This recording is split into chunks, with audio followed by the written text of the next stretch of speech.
father from Washington County who could have faced the death penalty is a free man tonight after a jury found him not guilty on all charges. Joshua George was charged in the death of his 6-month-old son and spent the last 4 years in jail. Thanks for joining us at 5. I'm Ken Rice. And I'm Christine Sorensen. Erica Stanish talked with his attorneys today and has more on his acquittal. The legal team representing Joshua George tells me that he is at home and spending time with family after spending nearly 4 years in jail awaiting his trial. The jury determining his innocence this week after deliberating for less than 90 minutes. It was in December of 2021 when police say 6-month-old baby Oliver was rushed to Children's Hospital with severe head trauma. The Washington County District Attorney said the baby was abused at his Smith Township home and then taken to a babysitter's, his step-grandmother's, when he began not acting right.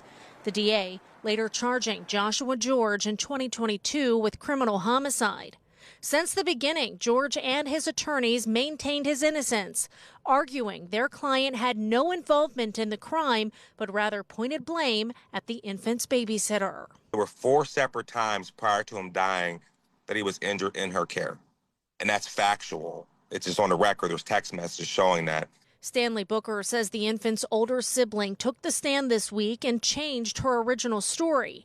A monumental moment during trial when it came to Oliver's health while in his father's care. And then I asked her, how was the baby when the baby was there? And she said he was a normal baby. And she just started crying. And I said, no more questions. Let her off the stand. So she held on to this lie for literally 4 years. And this was finally her chance to just, let it go. Booker says they proved the prosecution's timeline for the baby's injuries and other evidence against George just didn't line up. I mean, we proved who did it. George was facing the possibility of the death penalty if convicted of first-degree murder. But Booker says the jury saw the truth following the 4-day trial, ultimately finding George not guilty on all charges.